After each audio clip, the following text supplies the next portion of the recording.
Halo semua, balik lagi di Asole podcast paling santuy membahas tentang apa aja yang kita bahas.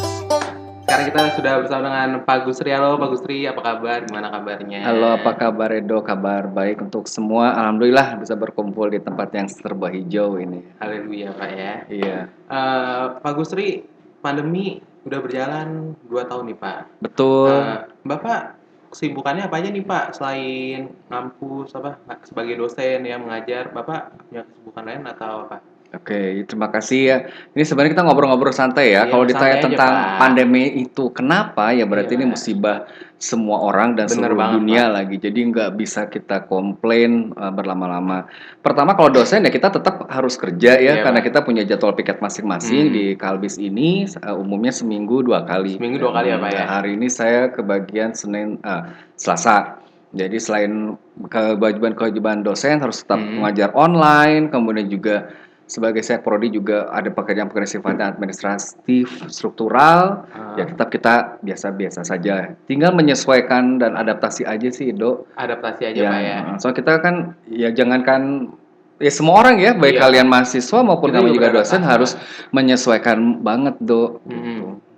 Nah, Pak Gustri, ini Iya. kan pandemi juga udah lama banget kan Pak? Hmm.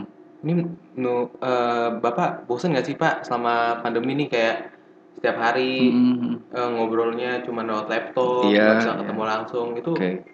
Bapak itu gimana tuh Nah, kalau pertanyaan pendapatnya tuh? apakah pandemi membuat bosan? Ya Iya, setiap orang kan bosan ya. bosan Pak ya? Bahkan ya gimana ya kalau ibaratnya kalau bisa segera dihilangkan lah pandemi Iya, ini ya karena bagaimanapun ini kan bukan berita gembira ya, iya berita Pak. buruk buat semua orang. Jadi harus segera berakhir. Hanya penyesuaiannya itu. Nah, kemudian tadi menarik sih Do pas ditanya menghadapi mahasiswa seperti apa Iya, gitu ya. Ya sekarang saya bicara sebagai teman ya, bukan sebagai iya, dosen aja deh. Maksudnya gitu. Kalian juga pasti merasakan kebosanan kan? bosan banget Pak. Maksudnya gimana? Kadang-kadang kelihatan ya, kadang goib, kadang enggak, segala macam ya, kadang ya Iya itu Pak. kadang-kadang seperti itu juga kami rasakan juga. Hmm. Dan kalau kembali lagi ke fakultas kita, program peminatan kita, Iya, komunikasi yang terbaik adalah tatap tatap muka. muka bener Tapi banget yang Pak. terjadi adalah harus diatur sedemikian rupa menggunakan jejaring media sosial maupun internet ya, diatur sedemikian rupa melalui Zoom, Google Meet, apalagi ya semacam itu.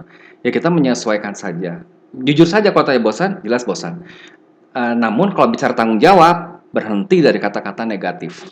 Ya, pokoknya kalau bicara tanggung jawab, kalian dosen, kami mahasiswa, ya sama-sama. Iya. Ini rumah kita bernama Kalbis, ya kita bangun ya, jangan banyak apa istilahnya banyak drama lah istilahnya kayak gitu. Nah, Pak Gusri, selama pandemi ini kira-kira Bapak ada Hmm. hobi baru nggak nih Pak selama pandemi? Sebentar, hobi baru.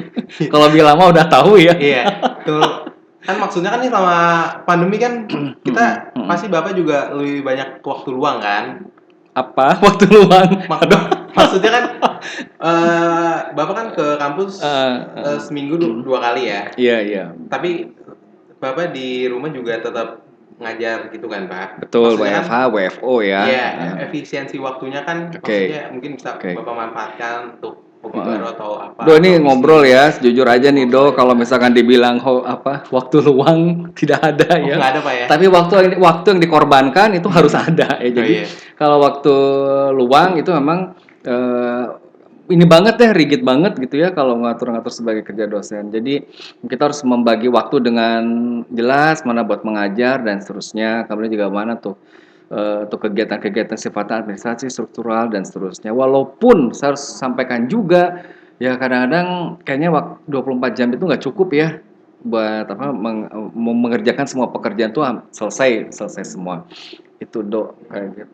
Terus Nah, tadi hobi baru. Nah, hobi hobi baru baru Pak. ya, hobi baru.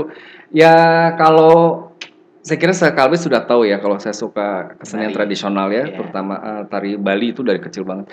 Cuma kalau hobi baru ya saya berusaha membangkitkan lagi sesuatu yang ada dalam diri saya yang udah bertahun-tahun tidak pernah saya lakukan, Apa tuh Pak? yaitu menulis. Oh Ya, menulis. Bapak juga suka menulis ya Pak ya ya? kalau saya tuh dulu menulis cerpen, ya menulis novel, Hmm. kemudian juga itu rajin banget. Nah, saya coba harus memaksakan diri untuk walaupun selembar, 2 lembar untuk menghidupkan kembali apa itu novel atau cerita pendek.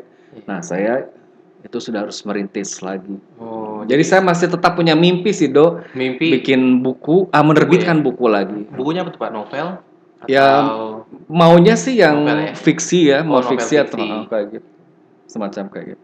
Ngomongin soal hobi lagi nih Pak. Hmm.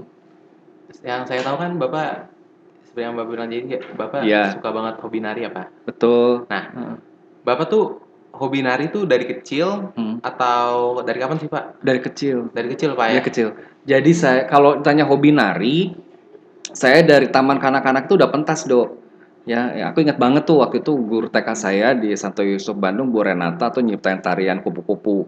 Jadi saya dan teman saya namanya siapa tuh si Wahyu dulu lupa TK ya, 2 laki-laki 2 perempuan tuh suruh nari kupu-kupu ya, nari aja seneng. Dari TK tuh udah kelihatan kalau saya memang kata guru saya nari. Kemudian SD umur 8 9 tahun deh. Kelas 2 3 SD itu saya adalah ikut sanggar tari Bali di Bandung. Itu terus nari Bali. Cuma memang saya nggak punya teman anak laki-laki. Ya dari kecil itu saya nggak jarang sekali karena saya di Bandung ya. Karena saya di Bandung tuh ada anak laki-laki yang nari Bali terus tekun gitu sampai dewasa itu jarang. Kebanyakan teman-teman saya perempuan ya saya terima. Jadi pernah loh, Do, saya ini SMP loh ya. SMP kelas 2 itu saya mau ngikuti lomba Festival Tari Bali Sejawa dan Bali di Mahagotra Ganesha ITB. Saya udah datang ke panitia, kata panitianya, "Ade mau ngapain? Mau ikut lomba tari Bali?" Kata panitianya, "Oh nggak bisa deh karena Ade cuma satu-satunya laki-laki." Oh, Jadi nggak ada peserta laki-laki nggak bisa, selain Pak, ya? Selain saya. Ini cerita menarik ya, Do, cerita Iya. menarik ya. Akhirnya saya udah kecewa banget kan. Terus panitianya juga tahu, "Deh kalau mau ikutan lomba yang pasangan, laki-laki dan perempuan." Oh bisa, saya bisa tari olek tambu lilingan, layan-layan, saya bisa. Akhirnya saya pilih tari olek. Oh udah tuh, Do, pas ikut lomba, saya akhirnya boleh ikut kalau kategori pasangan. Saya tari olek tambu lilingan. Jadi yang jadi ceweknya teman saya jadi cowoknya kan pasangan kan. Wah, pas saya tampil itu semua orang pada kaget ya karena diperkenalkan kan Agus Trianto Putra. Wah, soalnya dalam sejarah itu katanya baru sekali ini nih ada laki-laki ya. Jarang-jarang Pak ya? Ada laki-laki festival tari mungkin Bali. karena biasanya Cewek semua cewek emang, Pak, ya? karena ini di Bandung ya, kalau di Bali anak laki-laki nari Iya. itu banyak. Saya udah merasa, aduh bismillah deh di atas angin bisa masuk final minimal. Bener pas nari itu orang tuh udah wah gimana. Di tengah jalan, Do. Aduh itu mah udah urusan Tuhan ya. Ternyata baju teman saya yang perempuan itu stagennya tuh melorot. Terus gimana Pak? Zaman dulu kan kalau pakai baju nari Bali itu kamu mesti tahan pakai stagen yang 2 meter, 4 meter, 6 meter kan dililit kan ke badan, tarik gitu kan. Nggak kayak sekarang pakai sistem korset, kemben atau apa segala macam. Dulu masih kayak gitu. Itu orang tuh udah setengah berteriak. Di tengah jalan itu lagi saya nari itu dimatikan musiknya itu. Gara-gara melorot. Iya, dan panitia meminta agar teman saya itu membenarkan atau membetulkan kembali kostumnya. Iya. Saya udah lemes banget ya, walaupun diberi kesempatan tampil untuk yang kedua kali ya, pokoknya udah panik banget ya teman saya juga, tapi sudahlah itu udah kejadian, itu paling berbekas kali sama saya dan walaupun diulang lagi, ya saya gagal masuk final waktu itu ya, gagal masuk final dan sejak saat itu saya tidak pernah bisa lagi ikut festival tari Bali. Gara-gara itu Pak? Ya karena memang secara tunggal saya nggak ada, kemudian secara pasangan juga udah kepentok umur ya waktu itu karena hanya untuk SMA kalau nggak salah SMA atau yang boleh ikutan maksimal sampai SMA dan teman saya juga udah kayaknya udah enggak deh gitu. Oke Pak, sekarang kita balik lagi Siap. ngomongin tentang kuliah online ya Pak ya? Pendidikan online ya. Pendidikan online. Oke. Nah, kalau kuliah online tuh kan kadang mahasiswa kayak suka kemana-mana Pak ya, misalnya Bapak ngejelasin, Bapak nggak tahu nih mahasiswa tidur atau ngapain. Bapak tuh pernah nggak sih Pak kayak kejadian lucu? Oke. Kayak misalkan kayak mic bocor atau apa gitu pas lagi kuliah Ya, online gitu Pak? ini Do terus terang ya, kalau pertama ya pendidikan online ya, mungkin bahasanya pembelajaran online ya. Ini memang sudah menjadi kewajiban kita semua selama masa pandemi. Ada dasar hukumnya, ada dikti, ada surat-surat yang resmi itu formalnya. Nah, kemudian menariknya adalah bagaimana yang lucu selama masa pembelajaran online. Iya. Banyak ya. Banyak lah ya. Saya pernah tuh ngajar mata kuliah apa ya, coba saya minta buka videonya gitu, video saya kasih waktu 1 menit ya, saya panggil dong satu yang belum, sebutlah misalkan si A, si B begitu, ya pas sebentar dibuka, pas dibuka, dianya ngegelundung dari sofa ya, ngelundung sofa, itu nabrak meja. Saya bilang, kamu lagi ngapain? Saya bilang, aduh Pak maaf, saya ini kaget pas nama saya dipanggil. Dia sambil minum minuman kaleng atau apa ya, Coca-Cola atau apalah, ya sambil makan kentang atau apa, dia kaget gitulah. Saya bilangnya, dia nggak gelundung tuh asli, itu banyak sih cerita-cerita yang menarik ya kalau Pak online dan seterusnya. Kemudian juga, tapi jujur ya Dok, memang sih diharapkan semua mahasiswa itu kalau pembelajaran online ya videonya dibuka dong. Kami aja para dosen itu wajib wajib membuka loh ya. Apalagi presentasi itu wajib membuka. Nah, mahasiswa tuh nggak semua. Jadi mau tidak mau ya harus saya panggil satu persatu dibuka segala macam. Kemudian juga saya harus biasanya di menit tepat waktu, misalkan saya kuliah jam 11, ya saya akan minta mereka membuka video, saya foto ya, kemudian saya buktikan bahwa mata kuliah saya ini sudah dilaksanakan dengan benar. Itu cerita menarik. Kadang dari saya juga pernah ya, waktu itu saya sedang WFH ya, WFH segala macam, tiba-tiba ya gitu deh, pernah tuh pas lagi WFH, lagi enak ngomong tiba-tiba itu ada bocor mic-nya Pak ya. Bocor masih mending, di depan pagar rumah saya itu ada yang dangdutan keliling tuh apa gitu ya. Jadi aduh suara yang masuk gitu ya. Anak pada nanya, "Pak, Bapak lagi nyetel musik dangdut?" Aduh saya bilang boro-boro saya siaran lagi, mau saya ngajar pakai musik dangdut ya, saya juga kagak tahu ya. Akhirnya saya sebentar ya, saya turun dulu gitu ya. Baru saya ke depan pagar rumah saya bilang, "Aduh Mas, saya lagi ngajar," gitu. Baru dia ngerti ya. Jadi beberapa orang juga belum tentu tertahu dan terbiasa kalau kita mengajar itu butuh ketenangan ya, butuh ketenangan. Banyak sih video-video semacam kayak gitu. Terus kadang-kadang juga kan menggunakan nama yang aneh-aneh gitu ya, tikus curut atau nama paling aneh yang Bapak pernah temuin selama kuliah online. Saya tahu ini mahasiswi, tapi namanya misalkan Tejo, Joko gitu ya, kayak gitu. Jadi ini siapa kamu gitu ya, bapaknya atau apa? Tanya gitu. Namanya nama cowok dan sebaliknya. Ada nama cowok, tapi dia pakai nama cewek, Susan gitu. Jadi, aduh Pak sebentar kayak gitu ya, semacam kayak gitu. Kadang-kadang ini yang pembelajaran pada saat kita lagi ngajar, backgroundnya background mahasiswa itu ya, anduk basah, kadang-kadang jaket, celana dalam lagi. Saya bilang la ilaha illallah, saya bilang saya nggak minta kamu tinggal di hotel, tapi bereskan dulu di belakang dong, yang rapikan ya, semacam kayak gitu tuh satu. Atau ada juga Pak, suka yang pakai background yang yang virtual. Virtualnya tuh kadang-kadang aneh-aneh ya, kadang-kadang di belakangnya lagi anjing lah atau apa gitu, pakai pita ya, pita kelinci dan seterusnya. Saya bilang please, ini lagi kuliah ya, ini lagi kuliah, jadi backgroundnya wajar-wajar saja. Tuh kadang-kadang dia sengaja pasang matanya pakai kacamata bergerak ya, semacam kayak itu ya. Jadi saya tahu mungkin kalian bosan ya. Terus yang menarik kalau pembelajaran online tuh, kalau saya tanya begini ya, ada yang mau bertanya 10 detik respon. Saya selalu menggunakan 10 detik respon. 10 detik respon. Kalau dia hening, terus saya bilang gini ya, kamu beruntung ya yang ngajar Agus Trianto. Emang kenapa Pak? Ada yang nyemput. Kalau yang mengajar ibu kandungnya Malin Kundang, kamu sudah saya kutuk satu-satu ya. Yang satu jadi batu, jadi panci, jadi lemari. Nah, saya bilang, saya juga mau nanya tuh Pak, soal perasaan itu. Bapak yang saya ingat ya, selama diajar Bapak dulu ya, Bapak tuh sering pakai kayak plesetan kayak Yayasan Bunda Teresa. Oh, terima kasih. Ya, dan plesetan yang lainnya itu Bapak dapat dari mana sih, Pak? Plesetan itu sebenarnya. Ya, saya lebaynya gini deh, basic saya copywriter ya. Iya. Karena copywriter itu bagian dari orang iklan, saya harus secara kreatif menciptakan sendiri. Kalau Yayasan Bunda Teresa itu sebetulnya udah lama sekali saya jadi ketua. Bukan, maksudnya itu sebetulnya istilah ya Dok, maksudnya untuk menunjukkan bahwa sebenarnya saya peduli pada kalian ya. Kalau kalian pernah mengajar dan masuk di kelas saya, itu saya pasti biasa membawa satu set ballpoint, kemudian satu set kertas ya. Itu sebetulnya barang-barang gratis, sisa-sisa seminar ya. Dan saya selalu membuka perkenalan di kelas saya, perkuliahan saya ini disponsori oleh Yayasan Bunda Teresa. yang sangat peduli pada mahasiswa-mahasiswa berkebutuhan khusus ya, yang lupa bawa ballpoint silakan ambil ke depan, yang lupa bawa kertas silakan ambil ke depan. Itu memang itu yang paling saya kangenin itu tuh dari kuliah offline bareng bentuk Bapak bantuan. tuh. Jadi nggak usah malu, nggak usah kasakusuk, silakan ambil. Itu memang pada teman Bapak pada mahasiswa berkebutuhan khusus. Tuh mahasiswa antri, Dok. Dan dari situ kan saya ketahuan, lah ilah kamu. Kebetulan saya salah satu yang iya. Jadi, itu kan ketahuan ya maksudnya. Iya, memang itu salah satu. Tetapi itu tidak bisa saya laksanakan lagi kan lagi PPKM. Nggak bisa, Pak. Jadi saya tutup. Iya, saya bilang gini ya kepada rekan-rekan mahasiswa. Kalau perhatikan ya Dok, kalau saya memanggil mahasiswa tuh nggak pernah, saya berusahakan tidak menggunakan kata kamu, saya minimalisir.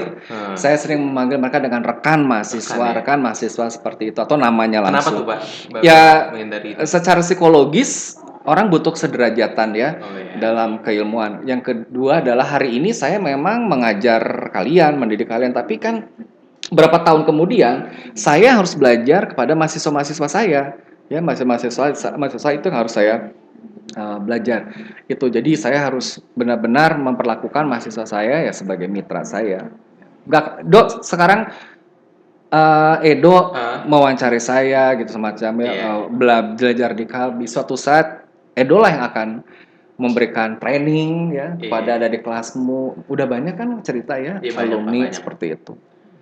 Terus kalau menurut Bapak nih, sistem kuliah online saat ini gimana Pak? Udah bagus atau mungkin ada kekurangan? Soalnya kan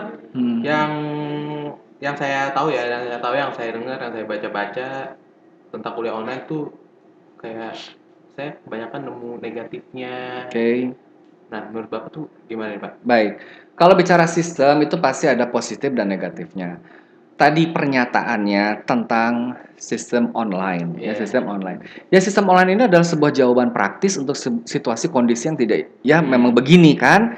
Jadi kan kita konyol juga ya kalau terus mengeluh soal COVID. Jadi harus berlaku secara online. Jadi kita adaptasi, harus penting melakukan adaptasi. Nah, kelebihan dari online ini mengubah perilaku. Ya, mengubah perilaku dari orang yang tidak terbiasa pertemuan secara internet menjadi terbiasa, menjadi oh iya ternyata ada nilai lebih dari penggunaan media sosial yang tidak hanya untuk hahaha, tapi juga ya mungkin Edo juga kerasa kan kadang-kadang kita kalau kangen sama temen zooman yuk walaupun cuma 30 menit walaupun itu ya memang lagi begini zamannya gitu kan. Jadi ternyata fungsi media sosial online itu juga ya emang kalau diberlakukan secara benar ya memang benar gitu kan. Seperti itu positifnya. Mau tidak mau ya kalian beruntung hidup di era digital. Kami yang memang lebih tua dari kalian ya seumuran saya harus belajar apa itu Zoom, apa itu buat kami sendiri ya. Angkatan di Penogoro 1825 sama Imam Bonjol ibaratnya gitu 1901. Jadi ya harus belajar ya.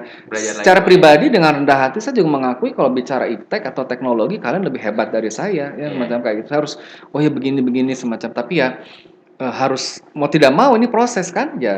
Dengan segala kelebihan dan kekurangannya. Kalau dalam belajar itu sepanjang kita punya etikat baik ya, jalan itu pasti ada. Etikat baik dan usaha itu pasti tergantung ada.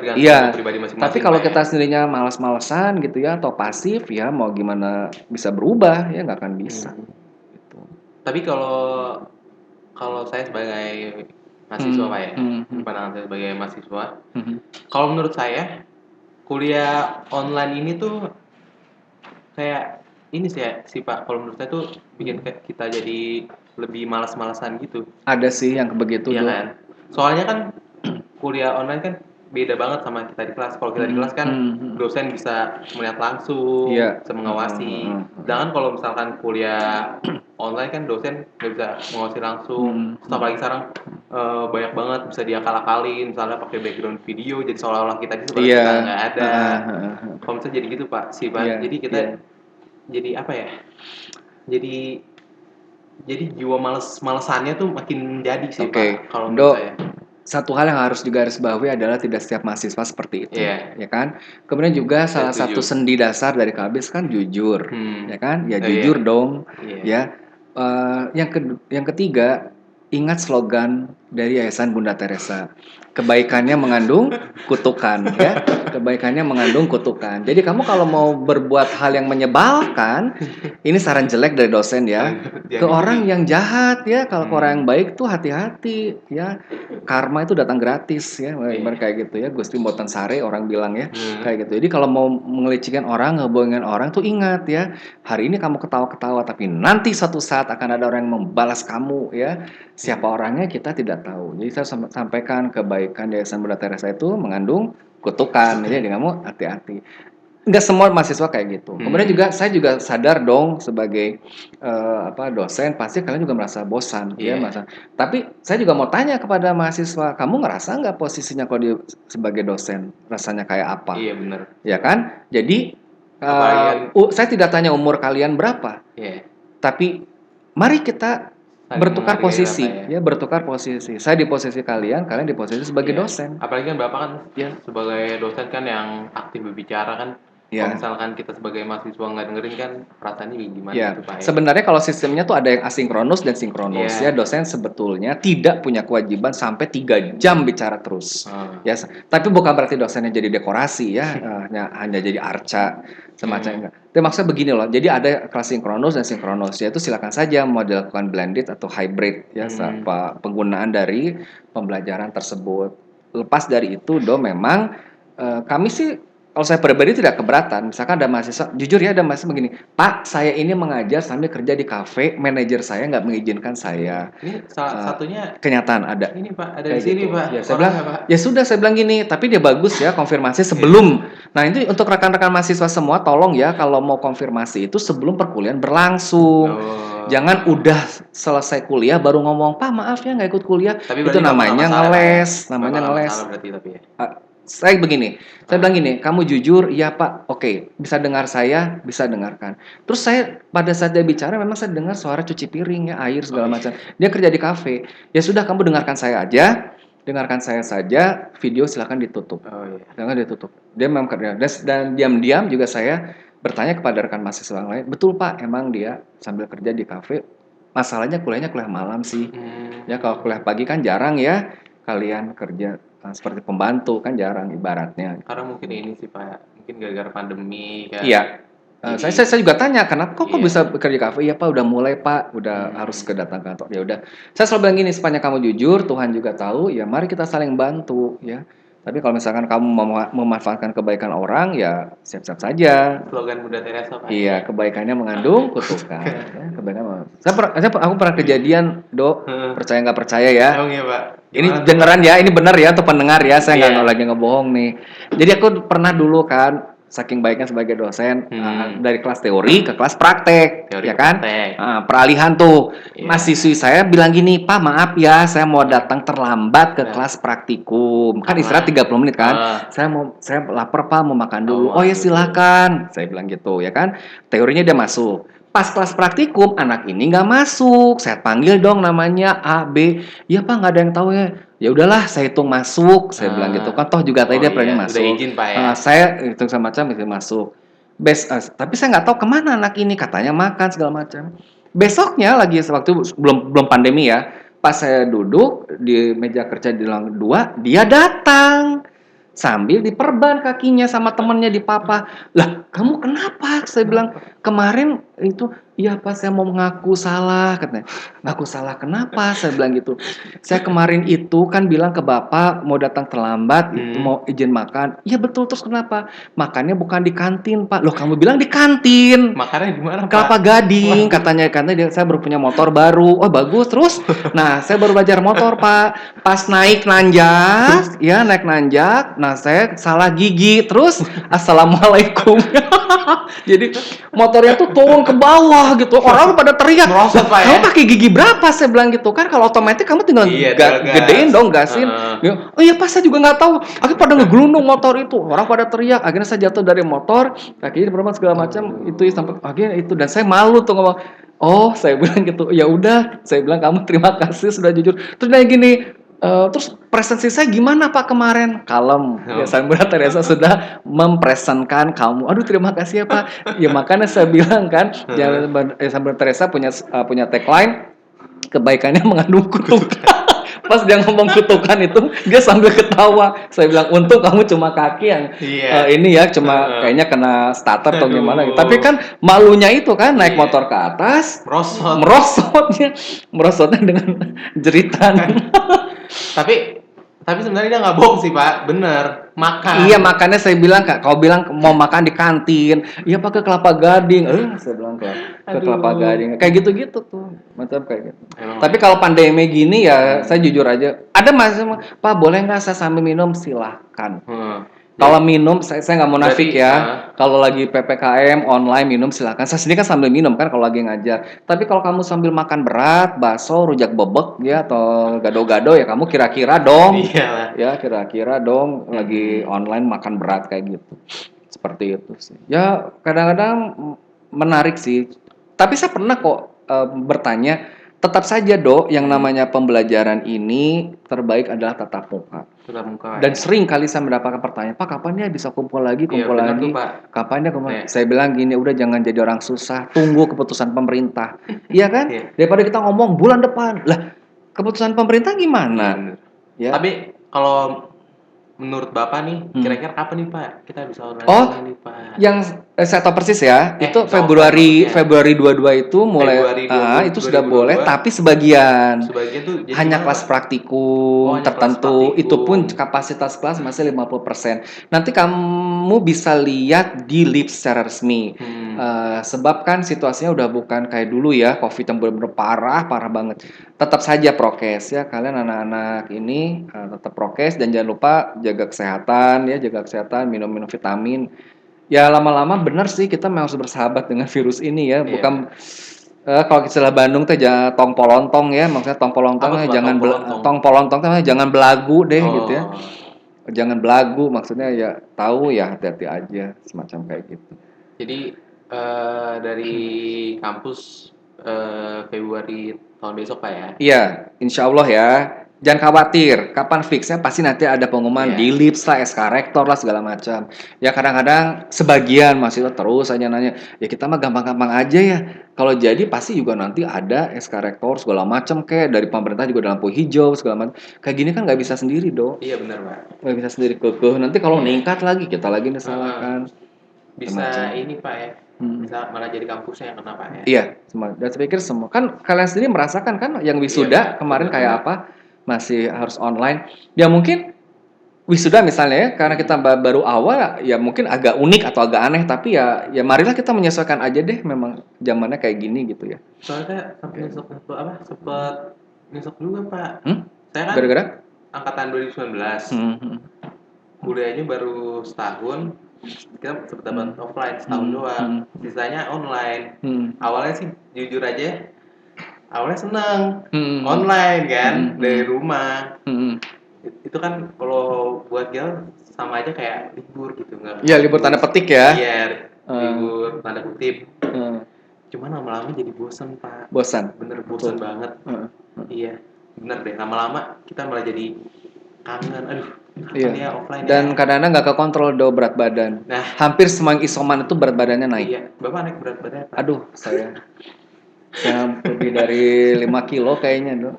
Bapak masih mending Pak, lebih dari 5 kilo. Saya kemarin naik 10 atau 20 kilo.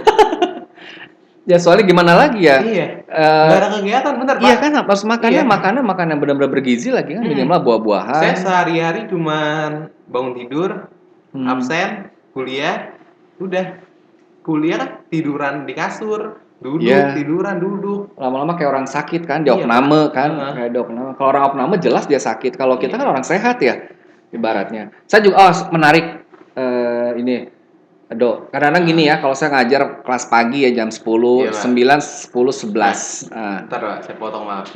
Biasa kalau kelas pagi tuh ada yang absen ikut Zoom, terus tidur lagi tuh Pak biasanya. Iya, saya suka bilang gini, udah kamu tampil apa adanya jujur. Mulai, Pak saya baru selesai keramas, aduh pakai anduk ya, disasak, ditutup. Pak saya baru banget tidur, udah kamu pakai tisu basah atau segala macam kayak gitu, udah macam kayak gitu. Saya bilang gini ke rekan mahasiswa, saya tidak akan menyalahkan kamu kalau jam saya mengajar pagi-pagi kamu masih mengantuk. Tapi tolong ya, Kalau kamu sering mengantuk jam 9, 10, 11, kamu periksa lab laboratorium, kamu kena gula enggak? Diabetes enggak? Jangan sekali-sekali bilang, umur saya masih muda. Oh, Iya, hello. Zaman sekarang penyakit nggak mandang umur, Mas. Benar, Jadi Pak. maksudnya, kalau kamu ngantuk kecapean, habis olahraga, wajar dong. Iya. Tapi kalau misalkan kamu jam 9, 10, 11 selalu merasa ngantuk, kamu cek.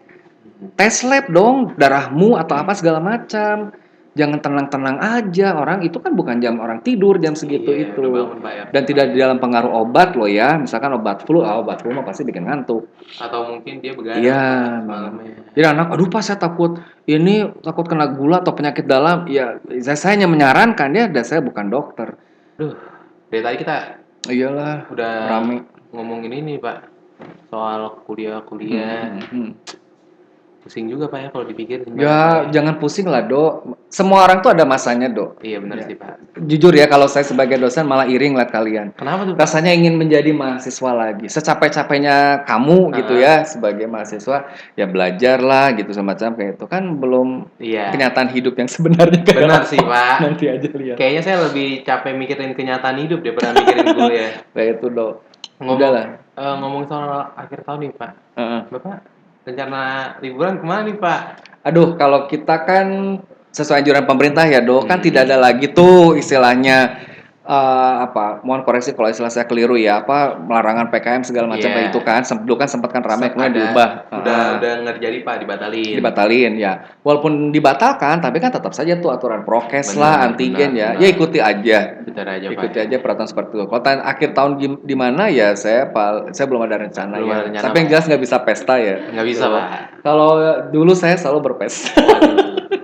www.sombong.com ya. Maksudnya pasti kalau tahun baru tuh ya adalah kemana gitu ya. Iya, Pak, benar sih, Pak. Dulu sih masih anggap nggak COVID ya, old and new itu kan masih banyak ya acara-acara sebenarnya. Cuma ya sesuai umur aja kali ya. Udah seumuran kayak gini kayaknya udah males juga. Kalau seumuran kamu masih mau lah. Iya, Pak. Pesta-pesta. Ya mungkin lebih mendekatkan diri ke keluarga. Pada Tuhan maksudnya ya. Kelantar aja. Jangan meninggal sekarang masih lama. Jangan dong, Pak. Masa sekarang? Iya, makanya kayak gitu. Ngomongin soal ini lagi nih, Pak. Kuliah online. Bapak kan berarti kan ke kampus jadi lebih jarang. Berarti Bapak anaknya berapa, Pak? Saya tanya dulu. Oh, 2. Yang pertama perempuan kuliah, yang kedua SMA, laki-laki. Udah gede-gede apa? Ya, kalau yang pertama tahun depan insya Allah ya, bismillah wisuda. Dia udah wisuda juga, Pak, ya? Ya, jadi kalau ngeliat kamu ya kayak ngeliat anak gua kali ya. Enggak, soalnya kan banyak juga tuh yang saya lihat dari positifnya pandemi itu jadi lebih deket ke anak-anaknya. Ya kan, Pak? Ya kalau saya kan di Jakarta ya, anak saya di Bandung. Oh, Bapak di Bandung? Iya, karena saya kan KTP Bandung, jadi saya di Jakarta nyangkul ya, Dok. Jadi saya kalau pulang ke Bandung ya mungkin hanya 2 minggu sekali, sebulan sekali. Berarti Bapak emang jarang ketemu anak-anak apa gimana? Jarang, ya maksudnya paling saya kontak-kontak itu. Ini faktor takdir hidup ya, Dok. Iya. Faktor takdir hidup. Saya sampaikan ini sekali lagi karena istri saya meninggal, saya jadi duda umur 31 ya. Umur 31 saya jadi duda. Ya sudah, dua anak saya yang pertama, kedua ya dirawat sama ibu saya. Saya cari kesibukan di Jakarta. Jadi saya paling pulang dulu sih paling nggak 2 minggu sekali. 2 minggu saja Bapak pulang. Ya, saya frekuensinya kalau saya tidak seperti keluarga pada umumnya ya.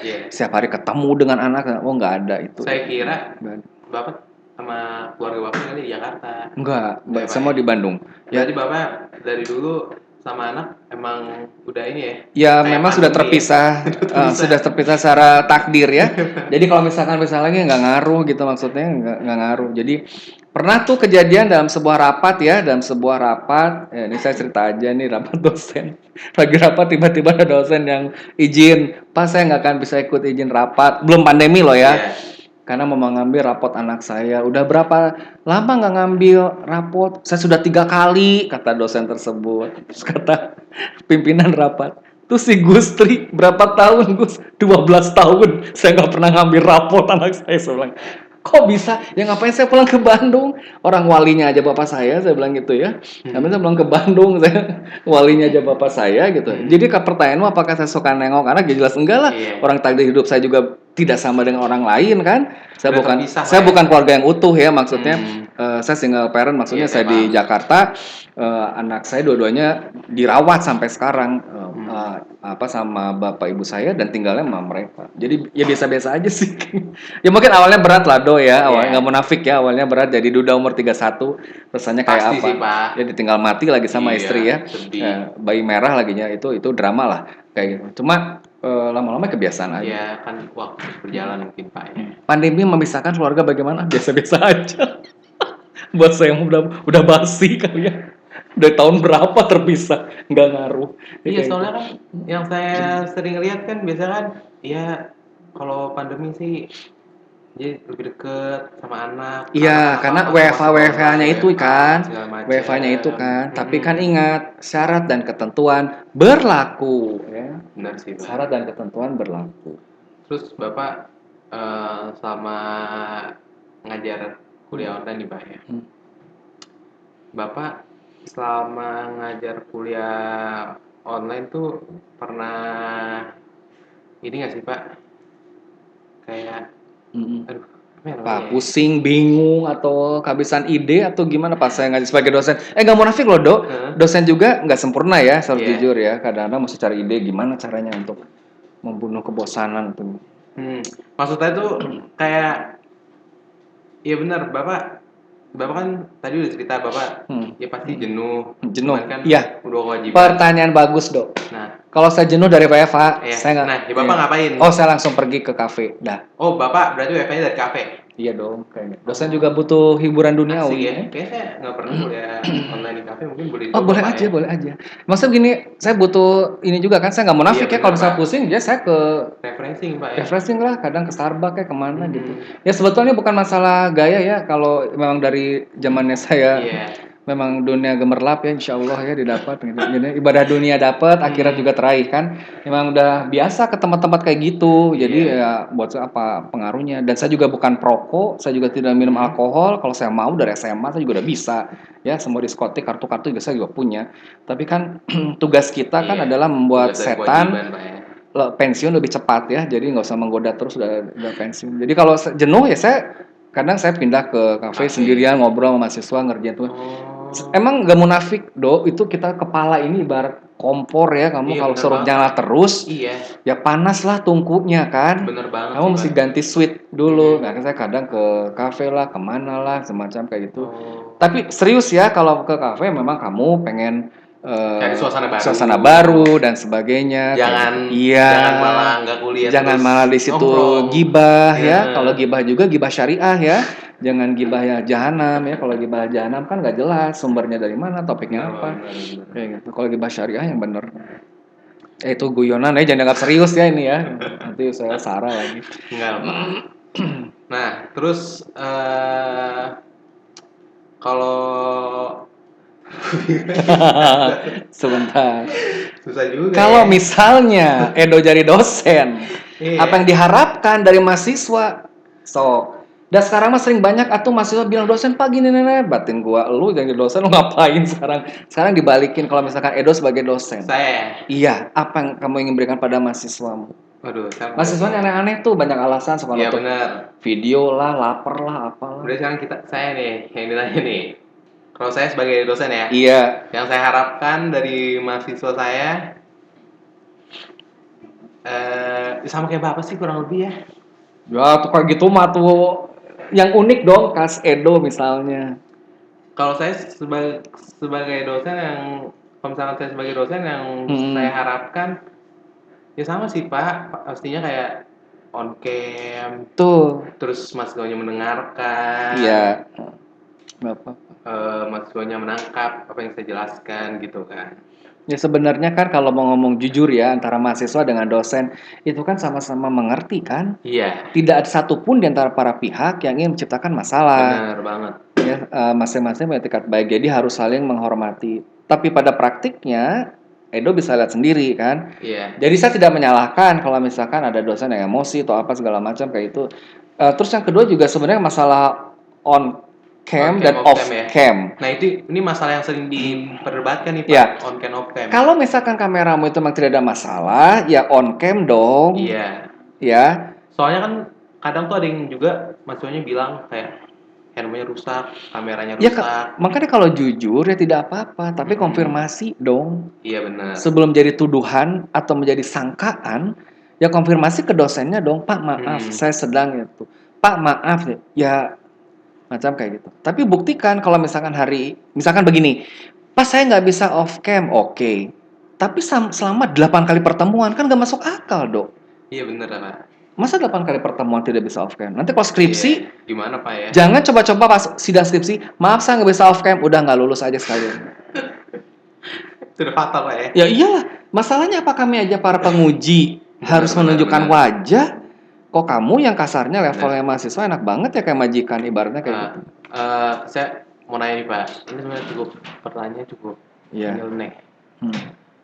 Ada nggak sih Pak, pernah mahasiswa nih Pak, dia kayak salah masuk ke Zoom. Jadi saya pernah jadi nyasar ke kelas Bapak. Iya. Pernah Pak ya? Pernah. Nah terus itu mahasiswanya gimana tuh Pak? Pertama begini ya, pertama jangan pernah mempermalukan orang. Iya. Clear ya, jangan pernah mempermalukan orang. Terus yang kedua, kasih tahu baik-baik by internal message ya, misalnya di inboxnya itu seperti itu. Yang ketiga, saya malah pernah. Dan ada mahasiswa saya bilang, Pak, selama saya kuliah, sebenarnya saya berada di kamar kos dengan mahasiswa teman saya dari universitas lain. Tertarik sama mata kuliah Bapak, boleh nggak saya ajak gabung pakai Zoom sendiri? Saya bilang gitu kan. Saya bilang boleh. Boleh Pak ya. Ya, saya bilang silahkan saja. Boleh aja ya, macam kayak itu. Dengan cara tidak menjadi gangguan. Atau kalau misalnya kamu tidak mengganggu macam kayak gitu. Karena dia bilang ya bahasa GR saya sih, katanya oke, satu ya, macam kayak itu. Tapi yang serius dan memang tuh benar ya, macam kayak itu. Soalnya kan sama-sama belajar Pak ya. Iya, dan saya juga tahu dia nggak setiap kali sih, cuma pas materi tertentu dia melihat dosen Kalbis kayak gini dia minat, oke. Terus pas tahun 2020 Pak ya, tahun 2020 kan sempat kayak ada apa sih omongan-omongan kayak ini Zoom nih dihack gitu-gitu kan. Ya kan pasti kalian semua nih yang pernah kejadian kok. Iya kan. Nah itu tuh saya nggak tahu Pak. Itu kalau menurut Bapak itu beneran apa enggak sih Pak? Aduh, itu investigasi jatuhnya ya Dok. Kita nggak bisa menduga-duga ya. Kita tidak boleh dan tidak bisa menduga-duga. Oh ini dihack segala macam. Ya harus diinvestigasi. Tapi Bapak pernah nggak kejadian? Sejauh ini saya menggunakan Zoom itu aman ya. Kalau misalkan Zoom dari kampus sedang dipakai ya saya pakai Zoom BPJS ya. Biaya pas-pasan jiwa sosialita. Jadi maksudnya Zoom yang ini Pak 45 menit. Ya, 45 Assalamualaikum, waalaikumsalam. Iya, terus gitu ya, macam kayak itu. Atau pakai Google Meet. Cuma nggak tahu ya, mungkin saya ada blow on emang kalau Google Meet saya nggak pede-pede amat gitu ya. Kenapa emang Pak? Saya lebih suka pakai Zoom. Emang kenapa mau pakai Google Meet bukan sama aja? Ya sama sih, cuma saya pernah nge-hang waktu itu. Jadi aduh udah deh ribet banget. Mungkin karena jaringan atau apa gitu ya. Saya lebih suka Zoom dan lagi pula kan sebetulnya kalau misalkan mata kuliah itu adalah sinkronus, saya bisa pakai jaringan Zoom dari kampus dengan leluasa tanpa henti. Cuma kalau misalkan dia asinkronus ya saya atur sedemikian rupa, kapan untuk masa kuisnya, untuk tatap muka walaupun sebentar, atau apakah blended atau hybrid ya, macam kayak gitu. Cuma kalau asinkronus kalau tidak perlu pakai Zoom juga it's okay kan? Betul. Satu pertanyaan terakhir nih Pak. Di Kalbis kan tuh kan sistemnya sinkronus, asinkronus ya. Menurut Bapak nih, kalau sinkronus kan kita tatap muka. Nah, kalau asinkronus kita nggak tatap muka kan, paling biasanya kasih tugas, terus suruh kita baca materi. Menurut Bapak sebagai mahasiswa tuh baiknya itu gimana sih Pak, pas sinkronus ataupun asinkronus tuh bijaknya tuh seperti apa? Oke, pertanyaan ada kata kunci yang saya tangkap, mahasiswa bagaimana bijak. Oke? Selama kalian menyandang label mahasiswa Kalbis, maka kalian terikat oleh semua peraturan-peraturan Kalbis. Clear ya? Nah, sekarang kalau misalkan mahasiswa terikat dengan peraturan Kalbis dan sedang asinkronus, dosen mengatakan ini dan memang itu baik, ya kamu patuhi. ya Pak. Tolong pelajari bab ini, ya patuhi. Tolong ya patuhi. Memang itu kan dasarnya di situ dulu loh ya. Kemudian ketika melaksanakan hal-hal yang tampak patuh itu kamu merasa jenuh ya, kok gini-gini, yaitu dampak ya, dampaknya yang tidak kamu kehendaki. Karena memang kan asinkronis itu kadang-kadang gue diawasi nggak sih sama kayak gitu kan. Tapi kalau dosen kan punya berbagai cara ya untuk mengawasi mahasiswa yang asinkronus, apakah pada menit kesekian menanyakan lagi kuisnya atau merespon dan sebagainya itu banyak, atau harus mengisi di TLM-nya itu banyak cara. Sekali lagi sistem itu nggak ada yang sempurna ya, tapi setidak-tidaknya dengan asinkronus menggunakan sistem seperti itu ya sedikit banyak bisa ya mengatasi. Karena asinkronus itu memang butuh tanggung jawab moral ya, butuh tanggung jawab moral bahwa saya sebagai mahasiswa diperintah tidak perintah, karena saya punya tanggung jawab saya sebagai mahasiswa Kalbis ya saya harus ikuti ya. Makanya saya suka bilang ke mahasiswa saya doakan kalian itu pernah keluar negeri dan mendapatkan beasiswa dari luar negeri. Amin. Dan kamu akan lihat bagaimana kelakuan misalkan mahasiswa dan negara maju, sebut saja Jepang atau Inggris, itu memang berbeda dengan kita. Ada kultur yang berbeda. Jadi kenapa budaya mereka tuh membaca ya, mau antri. Mereka itu kalau mau senang-senang tuh hanya di akhir pekan. Tolong bedakan antara belajar serius dengan belajar tegang. Jauh sekali. Mungkin karena itu ya Pak, pendidikan luar negeri jamnya lebih sedikit daripada Indonesia. Sebenarnya banyak faktor ya, Edo. Tapi secara saya bicara umum dulu. Ada memang faktor budaya juga yang harus kita perbaiki ya. Budaya kita tuh sebetulnya kalau buat orang Barat itu santai, ya. Mungkin bahkan terlalu santai, ya. Banyak yang bilang gitu sih, Pak. Terlalu santai, jam 6 masih bisa ngopi, jam 7 masih bisa ngopi, jam 8 masih bisa ngopi. Sesuatu yang kamu tidak akan temukan di Jepang atau di Inggris itu. Mungkin mereka ngopi tapi cepat sekali ya, karena jam 8 tuh harus masuk kelas ya, kuliah tuh jam 7 misalkan ya. Saya pernah waktu di Tokyo pas dapetin waktu beasiswa mediasi, itu kalau misalkan dosen masuk jam 7, dia tuh 6:30 udah di depan loh itu. Sambil baca buku atau apa segala macam, good morning gitu ya. Malah udah nungguin mahasiswanya. Jepang tuh on time banget. Jadi kita begitu jam 7 dia langsung oke. 7 o'clock, let's start our studies. Langsung, good morning itu. Dan hari itu kalau kamu melihat yang terlambat itu malu banget. Malu karena kesadaran dirinya Pak. Iya, karena menjadi pandangan sosial ya. Dan biasanya memang yang terlambat awal-awal, saya nggak munafik ya, pas saya dan rombongan dari tim Indonesia yang terlambat. Sorry, from Indonesia. Yes, senyum dosennya, berarti udah tahu orang Indonesia tuh suka terlambat gitu ya. Tapi kalau yang dari Australia yang macam itu beda, mereka cenderung. Saya tidak mengatakan orang Australia itu nggak pernah terlambat, ya pasti ada dong. Mereka cuma kalau secara kultur Jepang tuh tepat waktu. Perpustakaan misalkan buka jam 9 ya, misalnya buka jam 9. Itu dari jam 8 tuh udah antri di luar itu. Mahasiswa tuh udah di perpustakaan tuh diam baca buku. Kalau mau sambil ngobrol ada di koridor. Sangat disiplin. Iya, sambil makan bento atau segala macam itu disiplin banget. Dan mereka tuh ngobrol tuh betul-betul pada saat memang saya harus ngobrol. Terakhir Pak, ini karena durasi ya. Udah habis Pak. Sebenarnya saya masih pengen ngobrol sama Bapak banyak tuh. Sebenarnya saya masih pengen. Nanti nggak diedit aja kan? Iya. Saya masih pengen ngobrol sama Bapak banyak. Terakhir ini Pak, kata-kata motivasi, kata-kata mutiara buat mahasiswa nih yang lagi struggling atau bosen kuliah online nih Pak. Kata-kata motivasi atau mutiara. Oke. Ya kalau motivasi dari saya sekali lagi saya bukan Mama Dede. Saya ini Papa Dodo ya, saingannya Mama Dede. Jadi maksudnya kalau motivasi